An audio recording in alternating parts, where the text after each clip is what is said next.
Fa'afeta ai uamali ye mata eva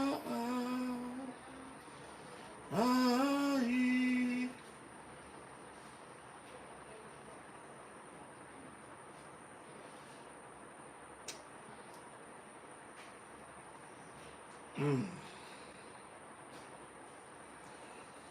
Oai e le tangata ua e amana i iai lo ufa aola e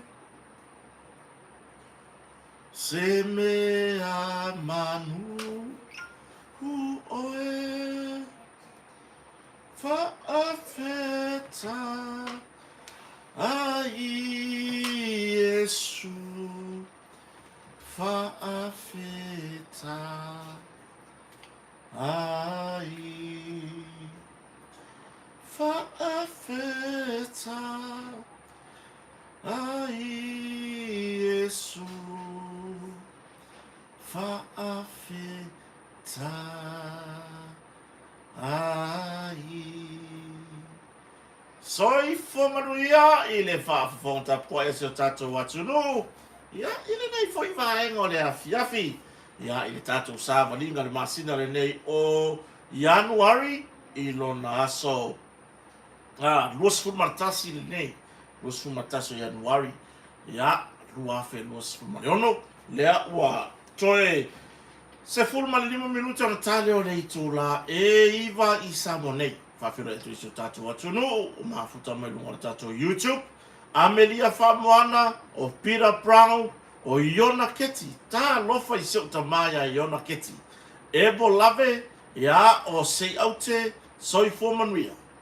E oi, malu ainga Makelani ta vita faretoi ya o le sunga ya mele lavea ya o Natano afamasanga kelmete Naomi Fraser ya o le sunga ya o to mafuta mai lunga tato YouTube umanga ruenga le ne yaso fo ilivi inga ile tua fafitai tele le tua le tama fafitai Yesu fafitai lo nganga pa ia sa tai to ruina i mato inga ruenga le ne yaso ya wai umanbanduia ya le ai lava se me o fale tonu le ai seisi na lavea le ai seisi na fati ngā ulu ya ai fa fo ilivi inga ya te oitama ya ona ole matango fio le ne yaso na eta penaina e fa wawai mato ngaluenga ya ile ata mo le atina e o mato aina ya ai ole tulanga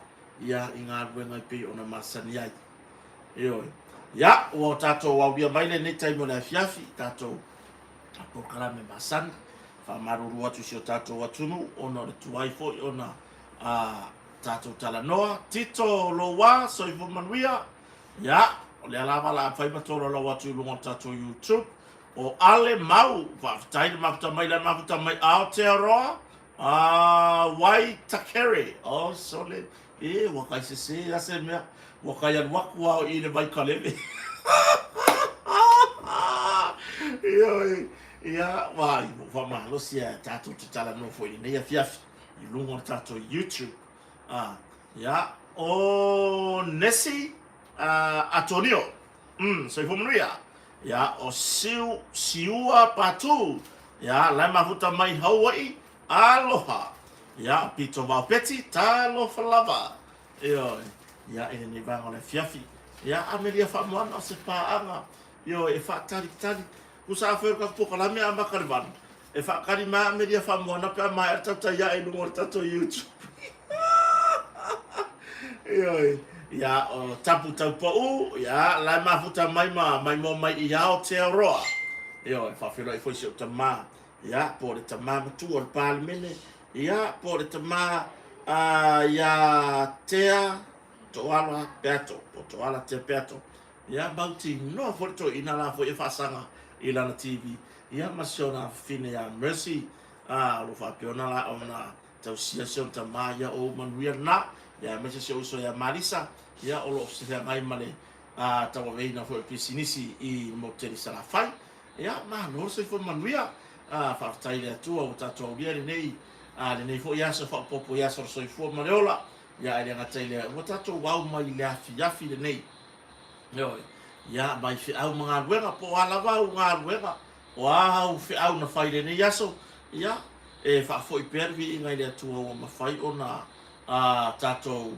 au mai le nei tani ya la ma futa mai tui P2V so fo brea ile nei va ngana fiaf ya tato tartara noa ina mata foi ile tele ya tato no wa tele mata to ya nei le fiafi tele mata fo pokala me sabea o tele mata fo inisi ya si fonga tai au fo ma nisi o pokala me na mo atu ya tele no mo ma fai un pokala me sunga ya tu risi fonti o ele le vanga ko mo ma fale o vai o la kitchen nga la le wo ka kia fo isi wa le na fai matonga ngai mo ya le ngamba ko suar fanua mo ya la wa umo na suar fanua mala wese sa fa ngai da uranga tato company la ngam suar matonga ya fa filo ini ba ngala fiafi le fionga ya sala ya po le fionga fa longa ya lupe matisila ba ya martato company mo matonga fa ta si mai ne ba ngala fiafi mano se fo manuia ya o le tato o uranga na masini maloli le sa fa pe ona ngalue ai ile tato ngaluenga ya sa fa pe ona fa ye mo ya tai au la le matu te o ye fatu langa le pa to so pa fanu ole kwata wata eka e oi ya to so pa fai to fai le ya gate fai gate la po mar fai to tasi tu ya por tu langa na proket le ala wa ko mai le fa mai ai no tato ngaluenga le ya la ye vai so fo ya ba le abo fai me to no ma ole mu ku ka le wa ye ya ele uma leo na fai ka ko Kota marka ko o kuakula ku mai pai por sink ele uma leo ta pena ya to lava ina fatumu le maa ya ai nga tailea o le fa uma ino tonu ka poti le lalo ka ko Kota ya nga tailea I ka poke fai mai lunga o si o la ya fo e arbi nga le tua ya mo tu fo inisi o melelei tono I so ai ya ai wa tu fo e fai niso nga luenga fanua ya pe ona e fanua mo ya le ala ua nga luenga e fia tosol par rasol nei ya a felo e tuai le tato company fo le motonga o la sua ya tato masini na sa fa nga ina na leila ya ile tato le fa mai na fanua ya mo nga luenga la vai le fa mai na fanua mar tu la fo ile fa to ina fanua fo ya o nanga o tato loli la fo ye tato loli la yai ya so ta I tato company moto ya mo fa inga fa tino ino la ngwa ele mi ya pa la si ya ka ko company ya ai mai ama au le sua ese le la pisi o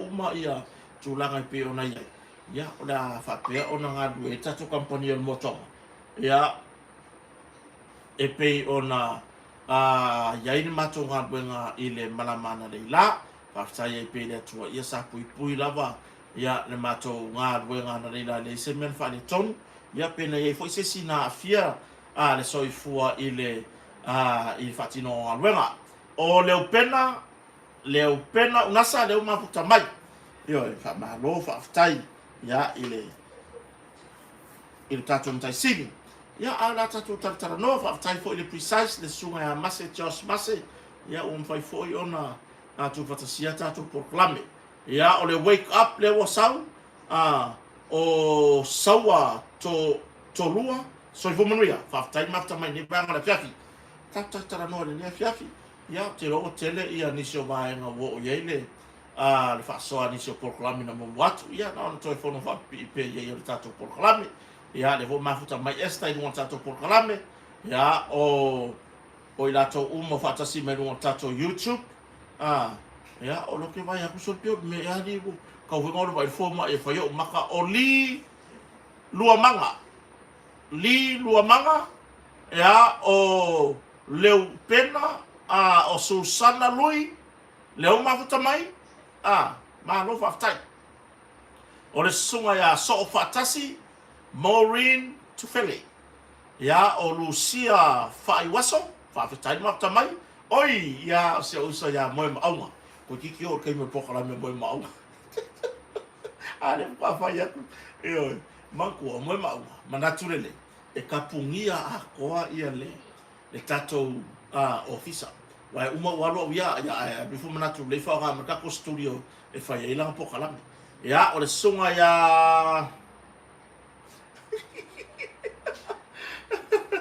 yo ya o le tato live ya na po na mata le wa mata o na faile sa fa tuaina o ele pulenga tato YouTube ya por sunga ya message mase ya o se so ninga foi mo o to lo mai mo mai o lo fai ko channel lu on YouTube pe fa pe fai de live wa mai fa tuanga le YouTube wa wai o le tato te e mo wai sin se len fa mai la fa tuanga ta wala mai le sunga ya message mase o ia le so ya wa pa fu ka o ke kala ngo wi ya i wai o le tamari sa mo ke mara bla fa sa mo pe la ya ka fori aku makanga ka penga la ka fori makanga nganga malpala ngale yes okay yes ya ai fai ngoi lo makai kaya teacher okay yo ai le ya lo ka kala ngoi I tangata samo ai fai ngo fi ai sa ka pasi po a uma ka pasi fai ngo ka pasi le mela le lo ka sa nga ka pasi ka ba ko pala ngi de mele ai me se kai ka fale ko ngure ngi disi la yang o ka ama ya la ya le la ala fa pe mai di mo pala ngi le ka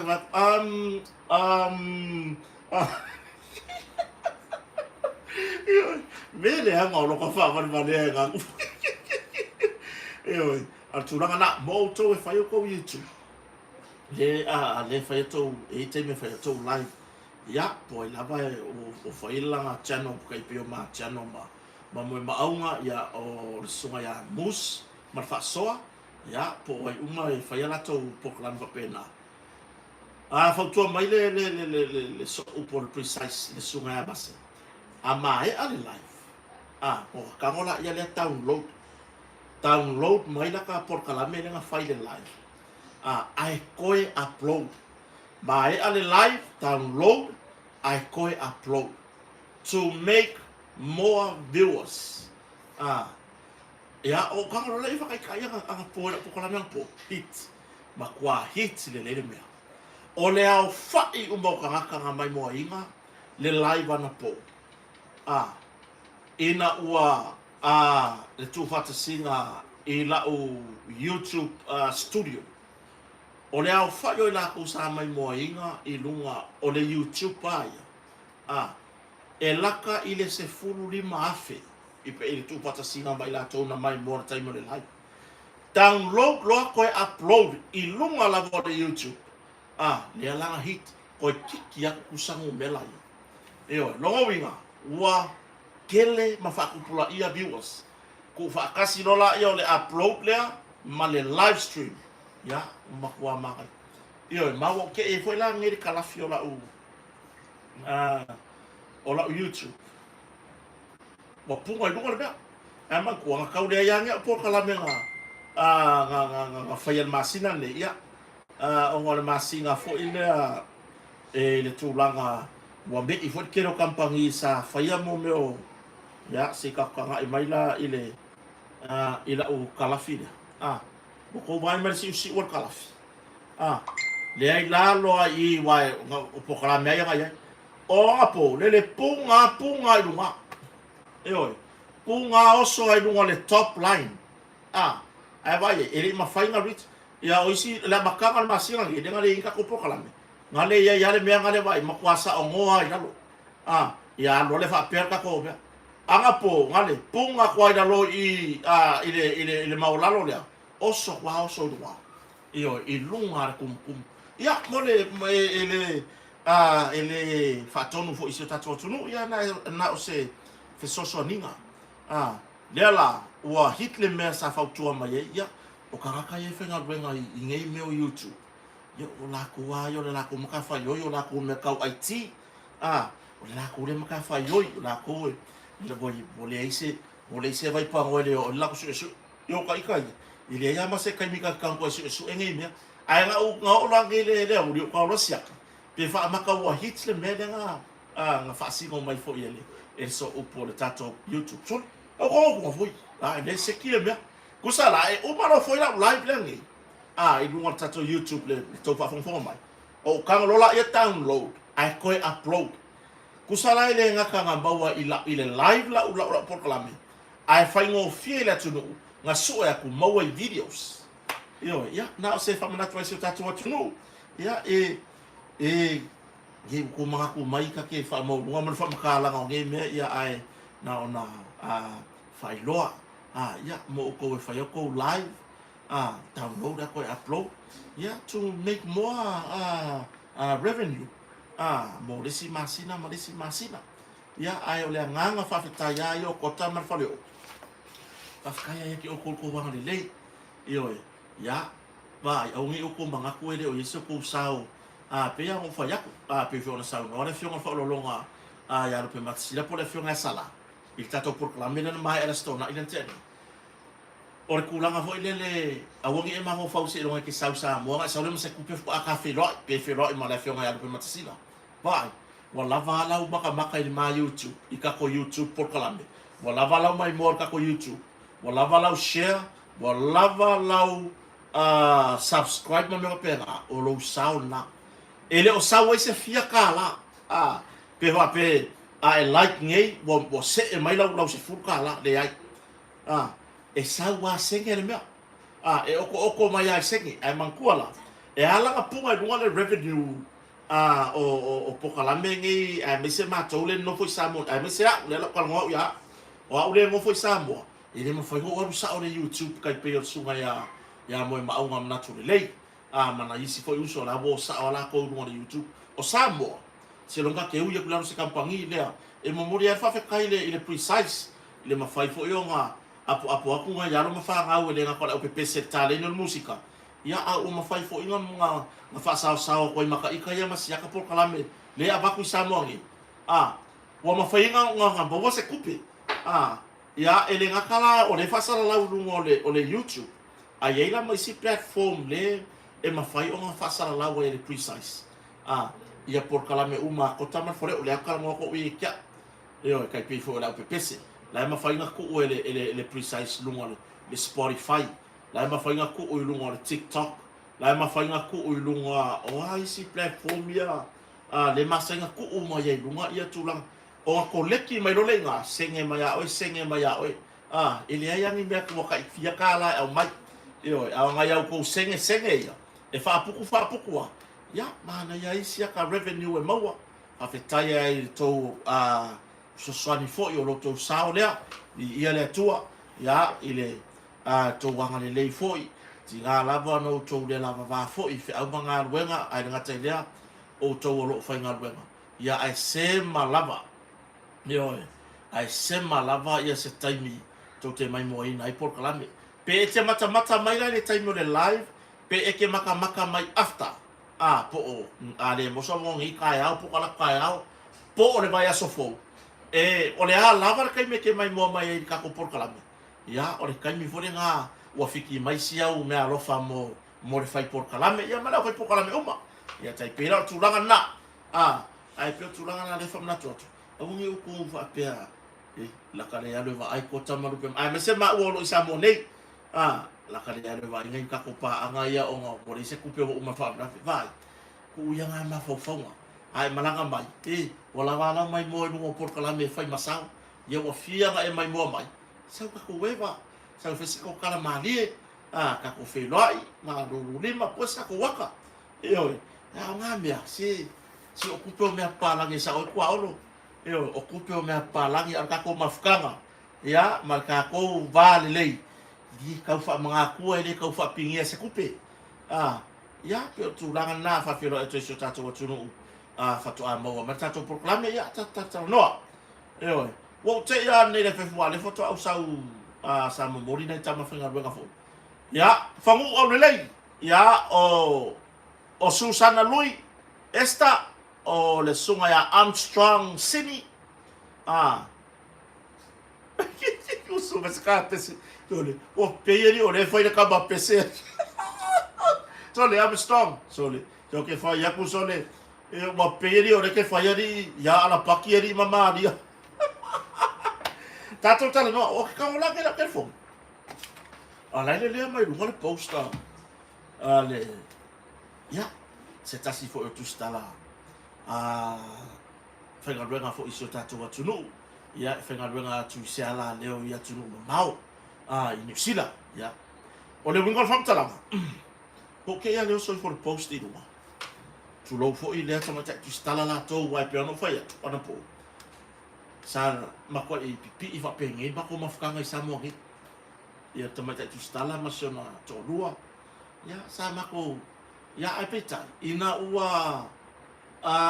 tu la mai ia le ngase ngase a malo foi o inga foi nga maka inga malo nga so sofan mato maftanga ia ina ua avena na ia lango ile tamai tai pale mia sa yai ia ai sa o tu mawa u o te lango ile ia na hasi na fia so tatu watu no ile to tau fa matala ina le vaenga ai o ka o la nge le poster to fine fo por tamai tai tu stala ne o fese fisi va pea o le afa sala ia makioka a fai pule ai makioka pong sa ai fa fea ia sus fono para mene o foi me foi do fa po di maisi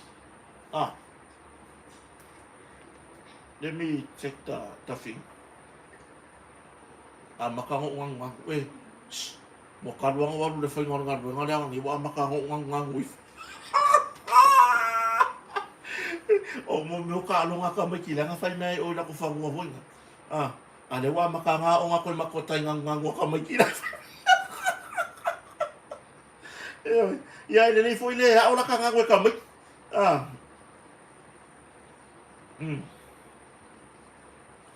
ya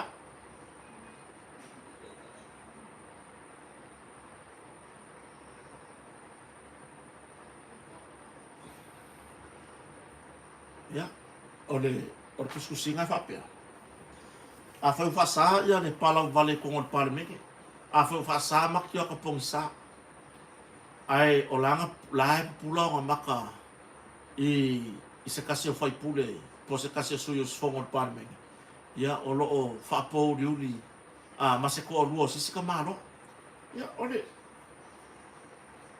mede foi le pe o malo si feu la ka bengol me wai o le membong ia ka sa ungi lo feura me feura ako o wo fa ka feura la ngai se ma fo kai me ke ko amba ia ele fa le sushi o le me wa sa ungi lo feura ma kwa feura lo ya ai o tito fo ia i la fo tuanga na po ia ne i fa pe wa ia de mana to isi tanga ta soifu ya oi ke fa po ba ia fo ia kia oi ke oi la ke wa sa foi ko mai kan ka kia kwa yo ka fa ka dia le ale ai ya fo ya ko ta ngai ka lai ka ko ngai mangu ya ko o le la ke va ya ku tu singa pe e o so fa ai ka ofi e pe ya ka kala le mai ai ka ofi foi le kai pe ya re va foi ngale e pe e nga wala sa u ya nga pe ka lai le mai le ngo ai muso fa mamu foi le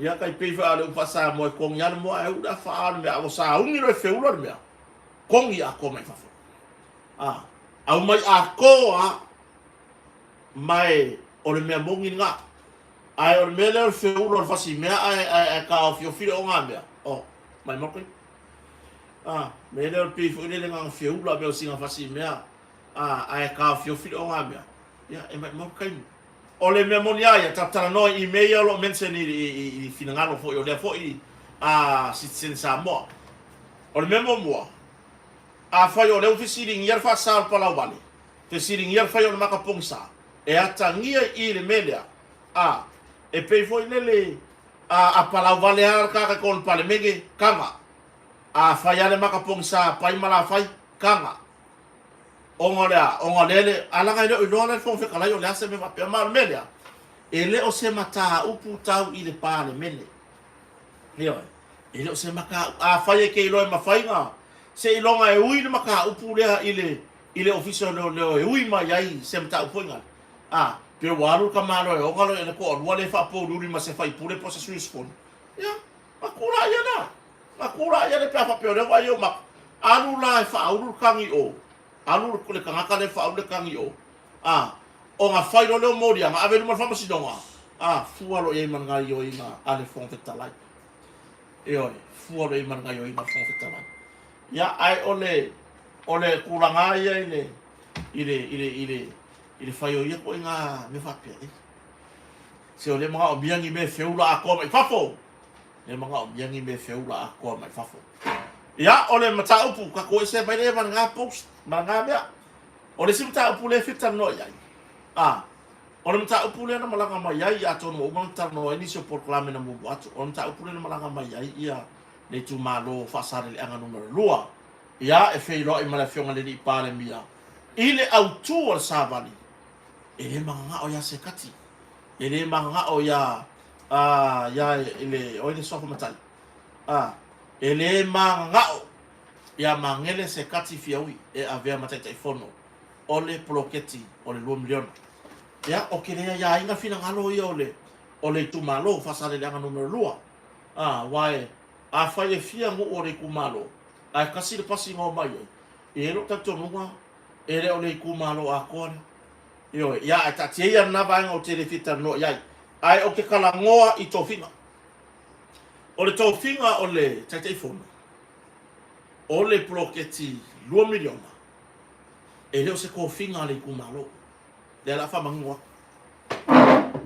ele o se ko finga le ku malo mai o lo wata tonu mai le mere le so fama i fa por kiki e polo kiki le mo linga mai ngol mata upu la fa sale ama o le makua i polo kiki le ya tu lo wa le pa io le tu malo la nga ia ila to le tu stu mai ma fai mai e se ele o le ku malo a ko nga fa sale le aga o ngisi io tu lo wa le tu malo fa sale le aga ele a fia uma i se fa matalanga ai tala no al po kala me Kota mal Faleo'o i le tūlanga i tō finga o le tō finga o le teitai fono o le fono whawai ele o se mea ngā whasare le anga ngumerua ele o se ko finga ngā o kou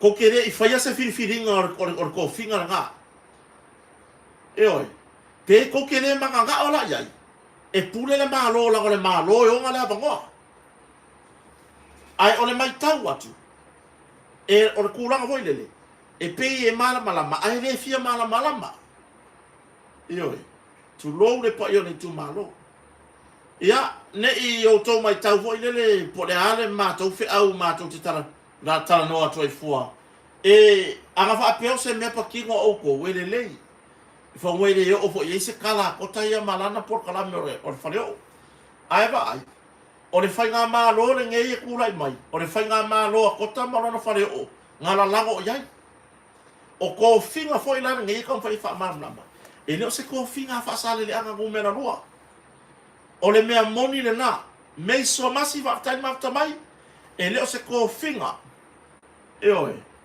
e le o se ko finga fa sale le anga numero lua selina siosi o le ko finga o le ave ai matai tai fono o le fono fa avai o le proketi 2 miliona o le to finga le malo e oi e le fa sala la ua e fa sale le anga ngumena lua se la ko wavangoa kai fongo e le i fai e fa sale le anga i interview inga ua kusikarusanga aku visi e oi e le yengi interview e le i fai an ko interview mang ko wa e oi la ka hongo kai mi pese i le kau fa mamla banga aku ngol mene ia ai foi nisi fa pe mai e le amasa wefe a ia pune ia o to fina ngalo e oi a fai e ku ifo o fa sale la ngumera lua ia e le sa fe au ia o to na fina ngalo ai aku mai o 6 Samoa e MP o le keleo le manga la le fe a e oi e pe o keleo le manga la le fe a E no pe ko ke ka mia ila fe le wingo fo talanga le faya awa ko ke so ye ko ke ka ngo fa por kiki le mea so ye vai so ye le o vai po ai ngai ku mai ku nga mea ku ia se la fa kasinga le ku malo e oi la fa kasinga le ku malo la fa kasinga le pa ia ya fio anga le tu malo e kalesia o le sa fa inga fa fe ngai so se fa ta fa taulanga la fa kasinga e oi fa kasinga dia ile mole loko le pupunga o le ala sala le kama o le ala sala le a le sa ave fai pule le ala sala tu lo wale fionga ya mangele ma fa ngai mangele ku pe ko kalesia ma fa ngai mo ya lava mo nga ainga nga fa ngai mangele ku pe pro ke ki mo ya lava mo nga ainga e oi sa fa ngai mangele le ai Yoi, ele ai ma se fa vai. Ore ko fa moi. E ke e ngai. Ke kaya pore ya, o pe ke la kala pede. O ke le pole. Ya na mera pole ko foi ya, o non so sisi. Na mera pole ko foi ya ki oi. Ile mai mo se ke no ke pole ya ki oi. A e ika mai la kala le foi ya ku.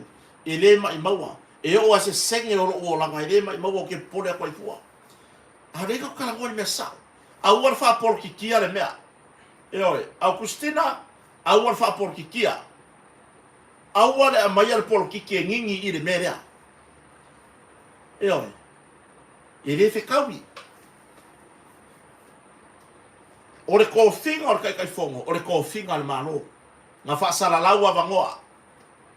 Nga fa sala laua vangoa. E oi, e le haina se mea la ko vevesi ai fua. Ma ko mai fua e ave ese le ko finga o le kai fo o le proke e ko kusa a fa penge tulo le la ko sa ka kai a fa penge ko fia le ko fia le fionga ya a fa masanga le atawa samuelu a fa masanga le ko fia ngai o ia ave ma komsina mo tanga lo ngolo ayo mai lo ngai ku malo o mai longa i kumalo fa mai le ai makele manga kom singa. Makele manga kom singa. Ele ai se ko fe au le merga e pure le malo o le malo yo ngar ko finga. O le malo yo ngar ko finga kom singa. Ele ai ya mai fu ya ile kumalo o le avango fa ngar wengar kom singa. Na fa kala ngo le pisasi. Por pisasi. Le anga mafuai o nga fautuaina le pisasi.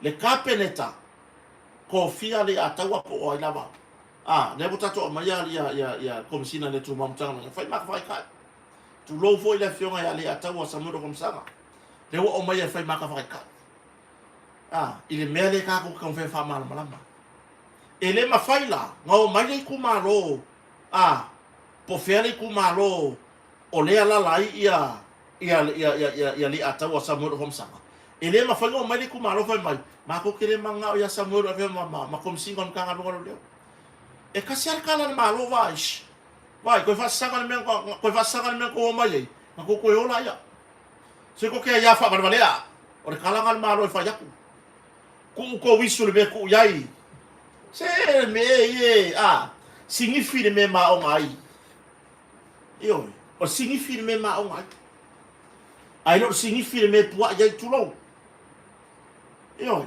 ko ule isu ile me ma o ngai ai no le ku ile me e fa longo o fa wai yo o le ko finga la e ku kusama ko finga fa urungo mo kanga ruema ele o se me fa sa le anga ku me la rua ele fa pe nga fa se pa loka ai e fa sa le anga ku me la rua po o ai ba ave ma kai fongo o le lako fong fa vai no ai a fo ile fa nga palota e fia mi paloka mangi ile lola paloka a ko fa sa le anga ngumere lua e fe pi i ka ia le paloka nga mangu malo ai le sui le man malo nei o le vanga fa pu pu e tau tangata So o ko lo mangele. Ele ia se si le vale nga uma loa le sui le uman malo nei. O rang fa pu ya tau tanga solo mangele. Ele ai ma se si ile pikwingi la. Ele ia se si le pikwingi la. A o le ngumbela fo yo kanga palo kaya mangele. O se ngumela maka ukia. O le mea moni ia aka ko fi e ko kongi mai kua ko e velo ku kong. A pe nga lele a pe amul mor kanga mera lo makua la lo lu ma ide vai kafe. Holo ma fai kala fra ku fai fe out ma fai kala le ma fai kala le sa la ko aiga. Le ha ku la lo pala la fa hey. Ka angele mu ki fa ko lele mai. Nga ba kwa lu ko lu ko pe ngo nga me ya ko lele mai ko yolo.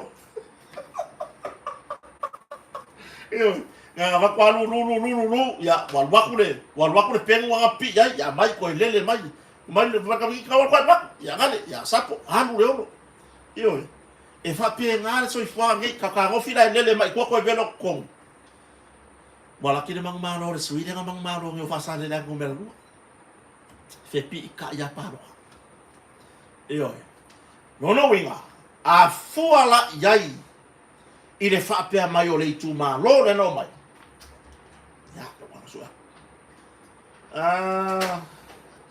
Pasal ele anga número 2.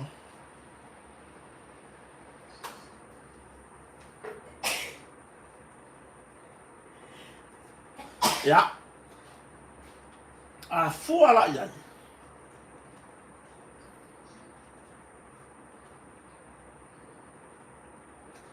Ile kulangan fai ngapalo.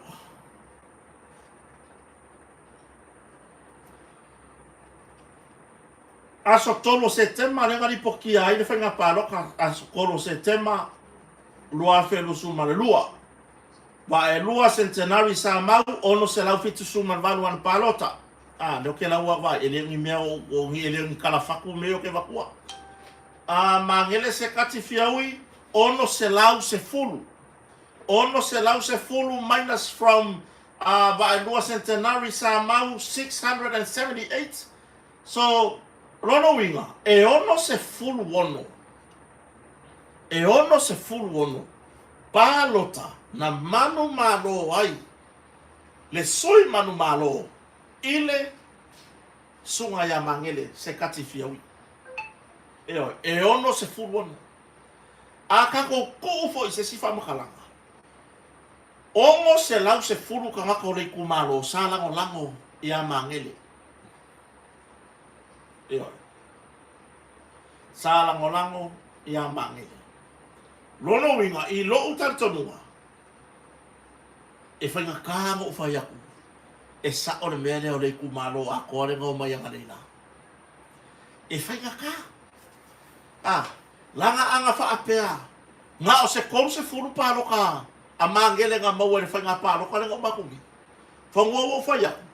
E sa o le kumalo a kore ngau mai anga leina. Pasi lau papa. Kolu se furu kolu le pasese o pasi lau papa. A whainga kumu. O le kumalo a kore. O le kumalo a kore. Tulou lava. Langa o le tusi mai le tumalo. Nisi o le tumalo. La ko keke engar sa vadi le ama. Oi. Lilia. Leo mafuta mai se fo manuia. Kaku kala ko I mea ni pokia. O le winga la fa talanga le fai atu. E fai nga ka kere ngo ukari kongwa. O le kumalo. Kolu se furu kolu ngo fo o le pasi. O le kumalo. Pa fele ongo se lau. Pa fele ongo se lau se furu le ngapa loka ya mange. Fa fele ongo se lau se furu ka ngaka ya ngapa loka ya mange. Fa fea kaka. Wo mai male ongo se lau se furu le ngala lango ya mange. Le wa makua ivi ia. Makua ivi ia. Ele ongo se furu, ele ongo se lau mon kupure ngapalo ka mo mangele. Le koe aveo mangele makai kai fongo le fongo fawai. Inga ia koe faa wau le lei. Apero amo Wharitangwa i le mafuta mai Alaska, the cop, soi fomanuia. Eo, kako kiro rai kiki raka le?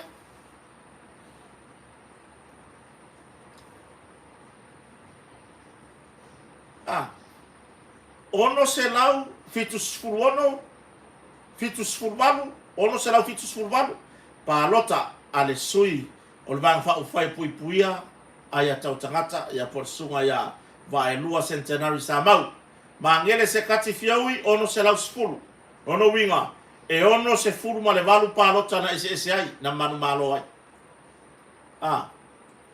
fede ono se lau sfuru yang pa lo kaya mangele yala na mafuta mai na wa yo Waitongi na wa to le fo le mafuta mai Waitongi American Samoa yo epi happy ma no se fu manuia o le to fingo te telefone i lo wata tolunga o le ya tau le tu malo le samalanga mai ai o lo wata tolunga kalo fai le maka ukiol por kiki boyai ya vai bo ar ko fingo malo o mele ka i lo utai tonunga fo malo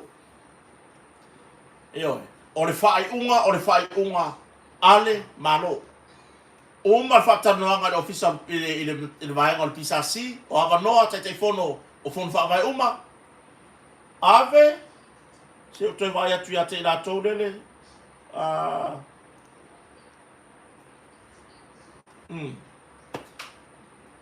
avea matai telefono leo o filifilia ave rola il pisasi lana fautuanga ile kapeneta o ila tou nei o filifilia e avea matai telefono o fono fa vai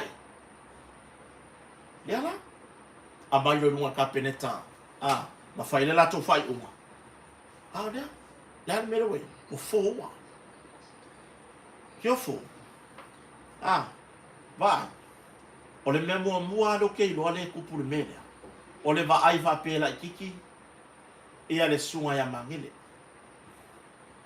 o le la kiki o le mele wo lo yesibia o le fasi se inga ikala le wo ai fa no longo fa mai nga mama wo ai kupu pro kiki le ai ma se me va pena o le visili wo fa maungia mai nga mea i luma fa musilo le se mea kiuma masta la mafuta me Amerika Samoa o Faleo'o patu fatai mafuta mai o le winga na fafuta ele o se to finga ale tu malo ele o se to finga a se ekalesia ele o se to finga se nu le to finga ole tai fono o le fon fa vai o le to finga le malo o le ko finga le manu ai o le winga le famatala o le wo mai le tu malo so sofa le ala o mea na fili ai le to finga le malo po le to finga le fon fa vai pe ano vai atu ele o sa famatala ngai malanga me le tu malo o la o to wa ya tata ai o tango e avatu la u la wia lo manatu fatauba i lo utartonunga ile tulanga le tofinga male vai nga kongo o ngar kofinga so o le kofinga e ka kaunga kilo la ko ia ye mafainga wele la ko pa o le fono fa vai fo o le fono fa vai o le polo ke tel malo ile o se mea li tu malo o le fono fa vai ele o se mea a fa sale le angalua o le mea ale malo o le polo keti ale malo ele o se mea a fa sale le angalua o le polo keti ale malo le afo ila fa sala la le malo kangaka fa inga wenga I o kangaka o filifilia o ila konga o kangaka fa inga wenga le malo o mangele se katifia ui ele o se fai pule o le tu malo o ia o le tangata fa inga wenga ale malo o ia o se tangata fainga luenga ale malo uanga lue o se tai fono mole tu malo fasale le anga numero 2 ia ile tu langa peona ia pe ano vai atu Abu ayale. Anu lo faia. O lava por kiki e faka vale me yele por kiki. Awangi faka vale ko ngoi ku malo. Dan me o yai. Fela toa yai fuari tu malo. Le mawani manatu le mawani tonu le fina ngalo le tu malo. Eoi. O le a le mautonu au ngā tupulanga. O le a le mautonu na yo tātou ta mama tina matutua. O ngolea. O i wawa ai mele mele whaikei. Whenau ko ai. Nāre me o iai. O le maukongu. E le pālengi. Eoi. O le tūlanga lava ia i le whaatinonga le mālo le filifilinga. O ana taitai whono. Mo o ana whono whaavai. O le mea ngai pule le mālo.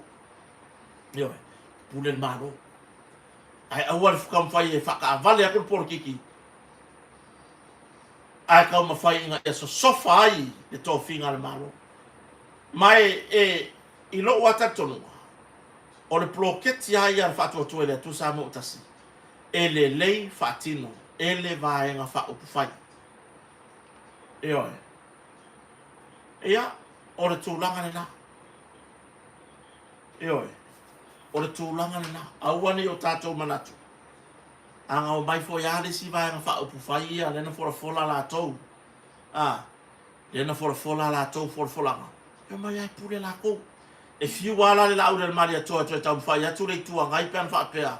E whaia ina le whatua tue le tu sa mo utasi whainga palota. E va ai mfoa. Walu ai luma e pule ha. E pule ha le tau pipi al whatinonga. O la latou pele. O le latou kola. Ia maisi latou forfolanga na whai. E pule ha la kou.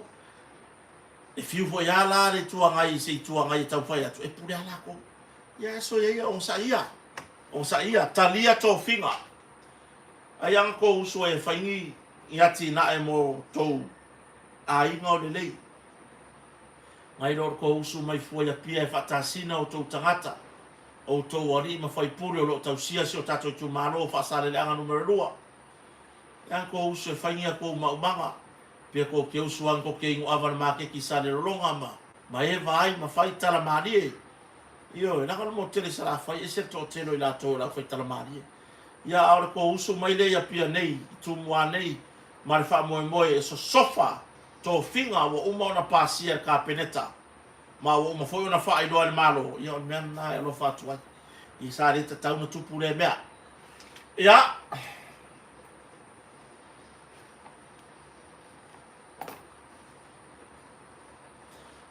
O le si vaenga ua. Mai tawina. Mai na ofita no version te au ngalo e te. Ia. A le ua ia ko wa tusi mai ele tu lau. Ia po wa tusi mai se talale. Ale au tusi le fa vesia ni le ku.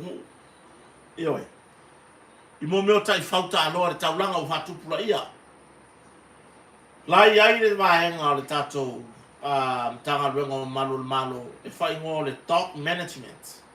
Sa mo fai ona o mai le proclame Australia, le Australian 8.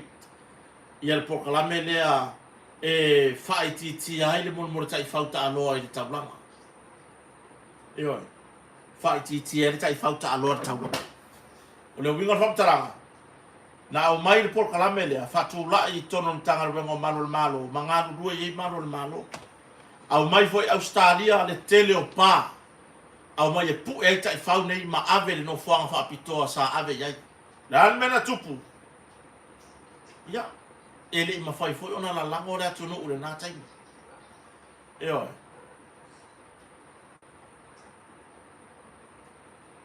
Eo. Ua le ma fai ona la lango le atu no ule na fa mo matango fi. Na mena kupu. E waku na tanga ruengo malo le malo. E watu pā ia fio anga tai tasi, manu tai tasi. E kakala inga ia pu e aita i whau nei o le tauranga. Ia tatu tara nore no tara whātai o le tauranga. Ngā waku pā nei. Ku ui ko kongu le maungu. Po le mea ai, po le faspovi. Ina ia whaalata atu ai le tai whau ta aloa. Ina ia mawhai ona pu e. Sa ku ui ko kongu o le pā. Kau ai. Dan mena iai. Anu le taimi o nutaga wenga e whaina mea. O atu whaaleanga i tangata. Whaaleanga i kanaka. Io e o aku le ya leo mo ka pungi lalo le pa ai le se kai fau ku mai ko kong e o aku leo siaki ya ua nga ye le kai fau ko kong wa ko ka kala ka nga kai fafo ele ila lango ye ga tunu io le ale si be mata tia satu e o aku leo le ai se kai fau ko le pa la vai makala le pa le se kai fau o ya a wale ai fo i masa fasi povi le ngai kongi ya o la me ngo pa mo ka kai nga kai yo o la me o ka mo ka kai nga kai mi ngo ku lai mai nga o kai lo ai sa wale si ko inga sa wale si ka maloa mo ka ale ma ke ki wale se me ai alu mai se o so alu mai ai kwa lo ai ka fe wa i lo a o me yo fasi povi ka ko ngo pai yo pe fa e pe lima me nganu wau ai alu mai e fa ilo o so kwa le ala ko le ma wai kai fa wi o ngolea mo le se fa si povi o le fa su po le mo fa yele su po le a ka le wa na so ka al man yo ele ma fa yo na la go le atunu yo e ofo ai awa fo ile de tulanga le tau ona to fa tino tulanga le ona o telefone ne tu risiwa sa tia te fa yo a le me la le kupune sole e al wi fo lu wana go melo te fa ta no ai al wi fo lu mo melo ka aisi le ko fa valea le a wo a fo ile wa ka mai ke ba ko aisi solo mai ka langa si vai de me wo longo winga ko fa por la mena tanga wengo malo le units le top unit top management longo winga e mo wa ko la ko mai ko usa ka kai ko mo le mele ai le se kai fa e nga e tatau ona to e fa tino wa la ye o la ye le vaenga le tanga wenga o lo fe ngai mata fa ya o mang kuai lo e se o lo sa finga wenga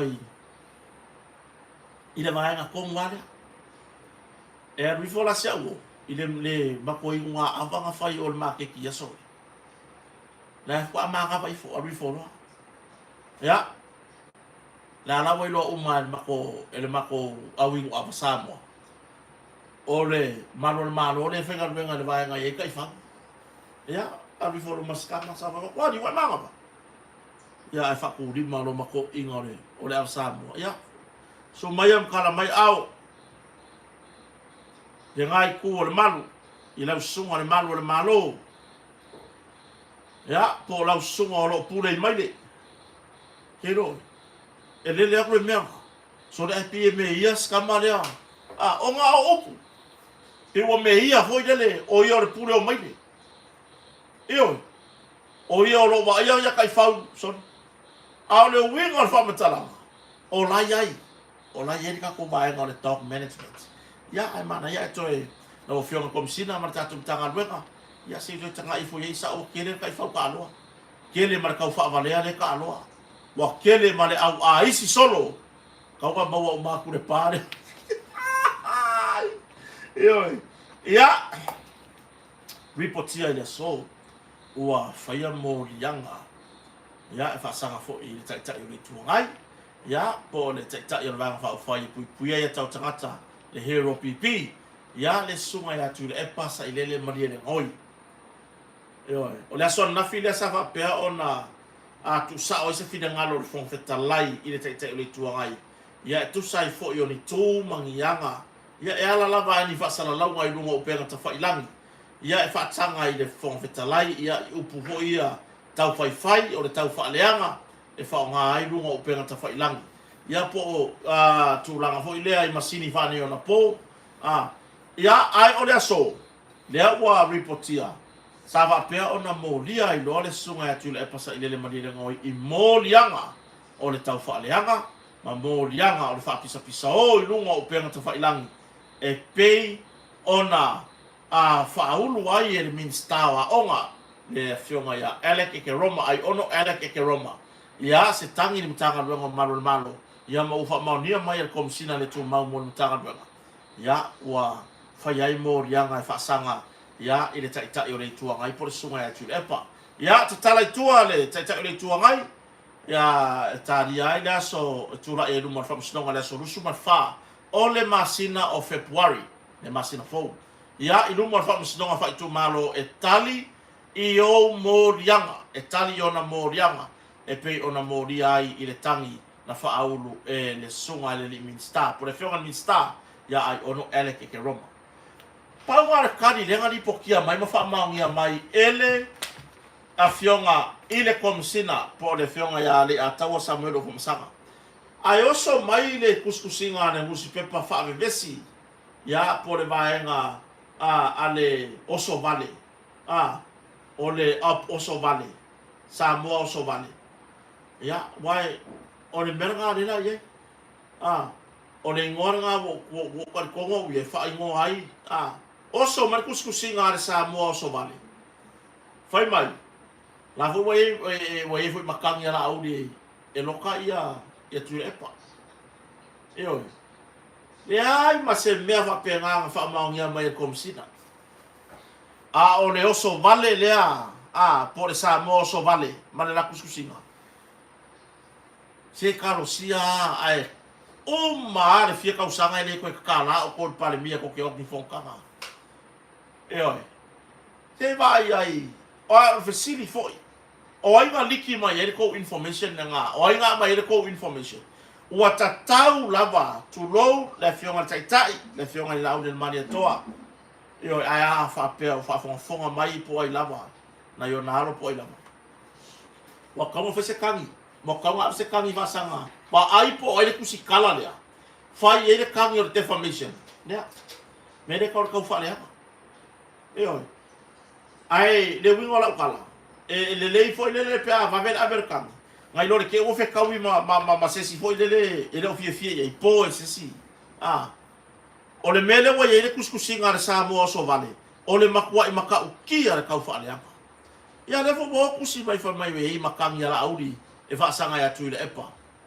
e fa ono murmuri mai po ia ika o ai le o so ko kususinga au mai le tangata le tustala au mai e fa kala ngon tanga bengo leo se isila fia i fo ia le fionga komsina po le fionga ya le ataua po o ai le liki e ia ya ka ko me kua mai le tanga do io na paule tala na reportia e fa aono yai nisi mo rianga fa popo i to ina por tai o le tua mai mun mai o lo mun mai ai o se upu i le fa apea mai o yai ni tangi ale pale mia e fa sanga i le tai o le tua mai e nothing e makua i nothing e oi o le mea dea makua i wakakau lawa fionga le ni pale mia oi ai mai se le matanga luenga o malo le malo o le tau min stale o le tau min stale o le fionga i pare mia ua makua i le mafau ngai kangaka oi ai mai se musi pepa le o Samoa o so vale ua makua i le mi ngao ua makua i alu fasawea ua makua i li poki ma mea fa vale palea oi ia lea lamu kurioso kusi mai o le avo iai makangi le fionga i le li pale mia e whaasanga ai te i tuanga maka ukia o aia inga o le tatala i tua o sitoina o le tau fia lea o na pepa malanga travel documents ia o te reo iai po o saini le ofiso leo ia pena o pepa malanga o tau fia ia ai o la pe ai o tula fono i lo tartomu awana i whaapea langa o ila tauri na whawina tu la fono o na alo to ele o tu la fono le ai. A whaia e moni o le tu la fono na whau, na tau whaua. O le mea moni, sa te tau o na tau la mua i la tau na whaua le tu la fono. Ile tu langa o le usta i o tu la fono. Ioi. Sa te tau o na usta ia. E tau solo mua ia te ilatou na fausia le nei tu la fono ia o le defamation ia por tu la fono lea o le tau whaaleanga, ma upu tau whai whao ngā irunga o penga ta whailang. Ia, o le surusu whaon ma sino Februari lewa, tu atu iere mata upu e wala awa i le taimi mua i luma whamusinonga whai tu malo, ia, o le sunga ia tu ila epa, sa i lele mali le ngoi. O le whaipule, o le tu malo le pā. Ia, ma o ia foi, o le taitai o le tuangai. Ia, i le pai inga le nei luafe, lua se fulu mareono, ia, i le maenga whao whai pui pui ia tau tangata. Ia, pe o tūlanga na. Awai, o le ewa mai tau atu, ia le ewa ave le tangi. O le ala whapea mai leo e whao no iai isi mō rianga e munmuri mai. Ai whai mai rau sewa, ua iai ma mō rianga i tangi ala audi. Ka fio lai le oso vale. Ka lo whai a sa mō oso vale. Ko ke ngaka ia i ngā. Ko ke ngaka ia i ngā. E oe. E laki e ko koe songi kongo le official pāre mia i se whaatana noa. E oe. Ia. Ma le ai whautu atu ia te oele te poeata. Ma ai le iau maka. Te pura le lei. Se ore me e mon me poeaka i ruma lai e moku o karinga le piko i kua. A wai kere ino hare ku ia ku oe kaka le piko. Ioi. E mon me poeaka i ruma. A lai ke whano onongo i o kua pole arkai me saviri e iau karinga. A ele whapeo le e mo i ruma. A lai ke lafine i le mone pepasi maa i kua i. Ya, ma ai le lei mata. O ngā utulanga fo i lea wa telele a whaino fina ngaro le tunu. Ia ma fua mai a te autou, ia maratonu spepa o le sā moa oso vale. Ua talanoaina ma ua whaifoi fina ngaro le tunu. I kako valele. Dea le a te whawhai ngaro wenga tatou tupe le UTOS. Eo e po le Unit Trust of Samoa. Ia tūranga mo le tapena ino se tatou valele. Ia o se tūranga le lei wa leva na look forward. Eo e le eia ma se singa look backward i o kako umanga look forward. Eo e penga le ei voi se singa look downward. Kaka look upward. Wai ngangu o kota. Le ala, wa leva na whātari la tunu po le artai me whape. Ai mai sea sapora sa le whātua tuele tu sa mo tasi. Sapora sa ia po tangata lango le whātua tuele tu sa mo tasi. Wa leva nga whaakari. Wa leva nga whaakari po le arkai mi e ka kala i le awango. Ma tuana sa mo le whiunga le ni pāri mia. Whātua tasi rwa ia so i tonu o le kāpeneta. Ai o atu ia se ungari i o mana o fa mau la lo le la investment mo le tato vale eo ia ele i da fai ele fiona ni pandemia o mai o ma ave lo tupe se i fai me fa long wai pe mau lo le ava no ia fai lo atu le fai lo mai la le o fai lo mai o le ala le si me o la ka ko popole ai le fai lo mai eo ia o se tu langa le lei ia a wafo i tapena ina se tato valele. Ia, mani pisa so mai, la kako au mai ar valele, ngakai valele. No winga aka ur valele, ngakai valele. O le valele piko siringa au le leia leo e ngakai kaimingei. O le ngā lela au mai. Io, ina ia, tautoa ia tunu. E au noa ma se toi te fua. E au noa ma se o se o mai tutongi ni, i mo meo umu pua ma meo, fai ai pusi, fai ai fee. O peiri o valele a valeri e kokogiri i ngā mea. Eo ai o mai so tatou atunu tatou na lango. Whapitaranga umare na ua i lungo le itu lau le malo. Po le kako Government Press. Ia, o le ropo ai lea kalangoa mai po le Government Press. Pei o si uso foi le aru le ngofua e fai pau. Le ngofua fai pau. Le ngofua le fai ona pau iau kafa.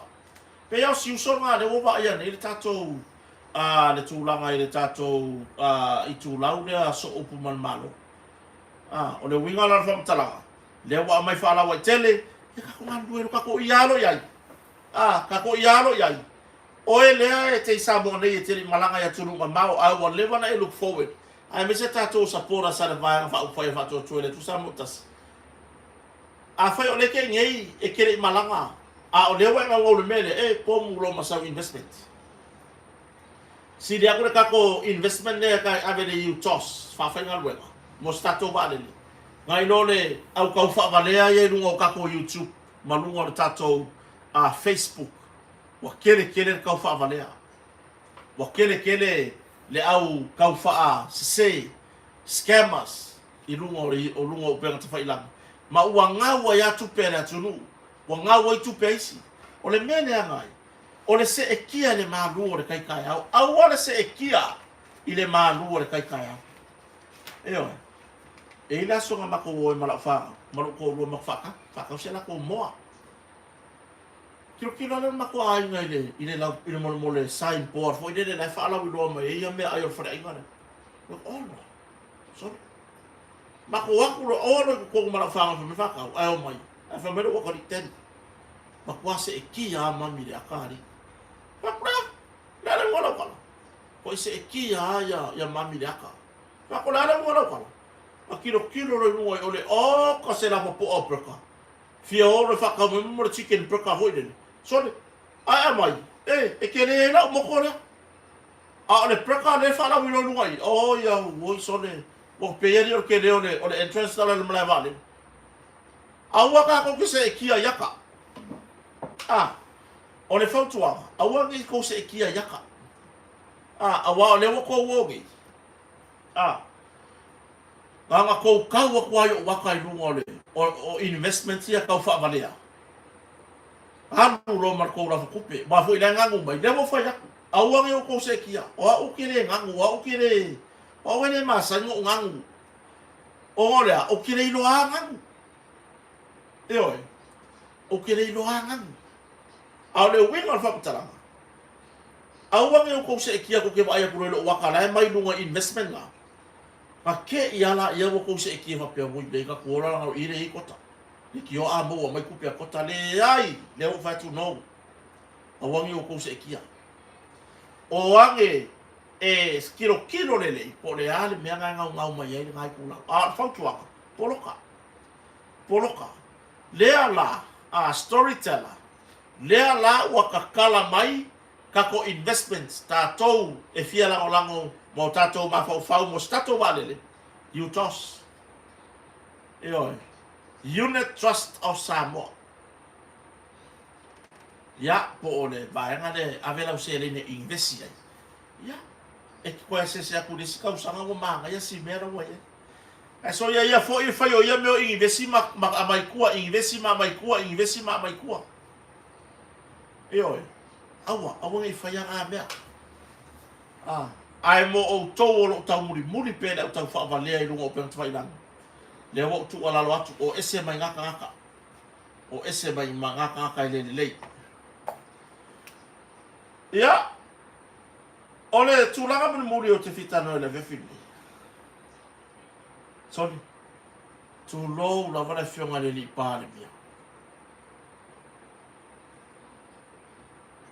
o le mena mo wa koea o le anu le fionga tai o le malo i le toilet tu lo wo e pu e mai le haka ma o e fai mai le kala iai fo ia tatau fa tangata soifua le fionga le li pare mia o le haka o le pare mia le sa pu e mai se tasi fo i tu lau mfasala lau i se tu langa le lei ai peita mo yai la malesi me de usawi wo fasa la lau mai le tulanga le le ai la na fasa usau le fionga ta yo malo ya le lopo ni ona tau ainga po ai lava ya o kere fi lo ya po ai ka ya po ai nei tamali ya fai mala to so ai bit yo ma le fionga ni pare ai oso fo ka le fia ma po loku ai ma le parpalar fa bankunga oso foi fai mai le kuskusinga kakau ile kalesia worship center ela era foi ko so mai le kalesia ko ai fai o ki ngaru no ko lau dan maria ko ave fai peke ma fai ar mera wo ia ole kali le nga mo o ko le au no ko leanga ole a lava le meu e lo ko leanga ile se uso ka wa ma fai nga ka fai awa ke fa mo ile fa leanga i upu ai kango la nga lue a mawhai o nga e ausia masini yaku lau whakingonga i le mea le ke wa ia kwen kaka lea You are the man. You are the lady. Io o oe ya ka ngaka e fai ele kala lei o lea. Wa mafai ona e ausia. Le tūlanga sa e mana o e pit o le tangata le ti ngā i lo loto. A o le fai lea o le ki ngā o loko i le wa aio maka wa o le wa aio maka ki ngā i le loko. E wa aia kulo ua le lei mai lea. Kaukala, kaukala, kaukala. Fai ange lea kara whaakupu. Fai ange lea kara whaakupu. O le ale taunu unga iai.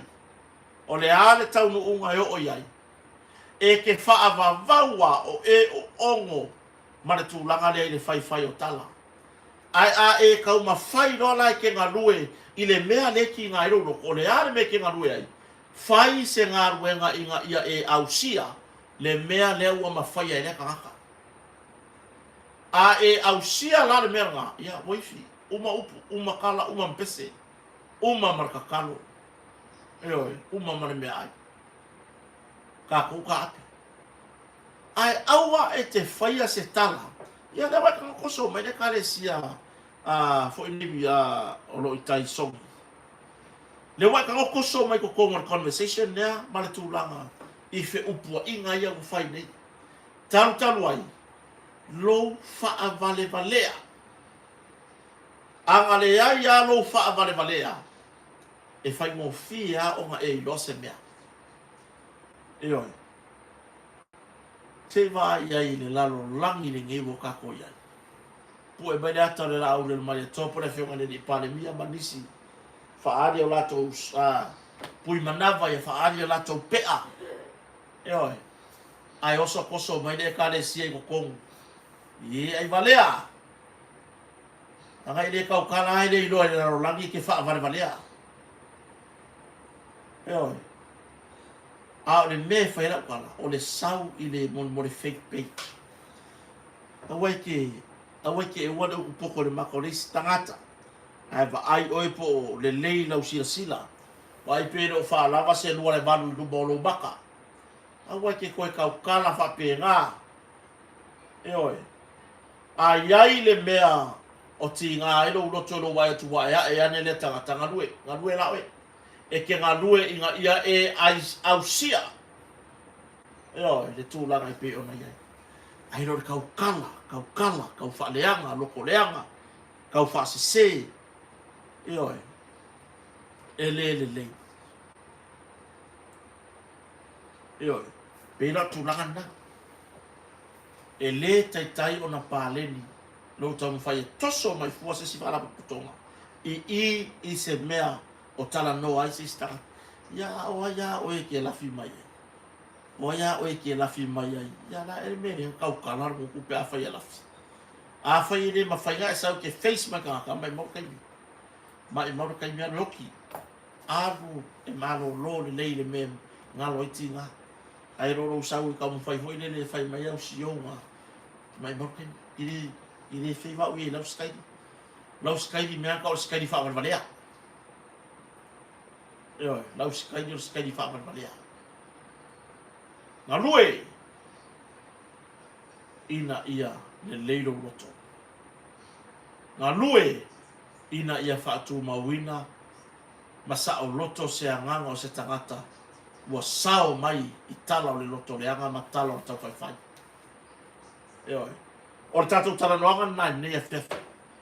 Aso atu vai maru i puenga si o tātou atunu pe a iai se ngana ua le tau mali, po se ngana ua lape Kota ma Faleo'o, a ua lawa tātou maftanga le nei a fiafi. Tō tele o tau olo mai mo mai lungo le tātou YouTube, wha mole, a wha pia e tele i like le tātou porkalame. Lo sao tā ua na, kangolo e tap lau like, ina ia grow le numero le like i le tātou porkalame. Ma o lo sao tā ua fo ina. Whaftai tele lava i so tātou atunu, le lango mai, whawhetai ni whatasi mai, ia ai whawhetai lava fo i le whionga ia salako, le whionga wharolonga ia lupe matasila vaa. Ia whai fo i ona, lango tātou porklame i le nei fo i a fiafi. Ia, o tātou au nanga o lango tātou porklame whai pēr. Ia, vi ia le atua. Ia oi, whawhetai lava i le lango le motonga, whawhetai mo me umalava, whawhetai le precise, aftai so tato watunu e wa sa wano kale la ba ia mato ka luenga sa fai le yas ka ele moe tu lo va fora sabo tato fila fita ya o le tai basani ia ai mo to to tele mai mo ina tato proklame ia la download on to upload la ia lungo le tato YouTube videos ia foi mo fiona e mai mo ia tato fila tai au pe au dia a le le tu ai baro lo le nei po ala fai fo nga luenga la so boa ia tato fila fo te masan le fa ai mo tai mi nei fa soi fo ia le malo Samoa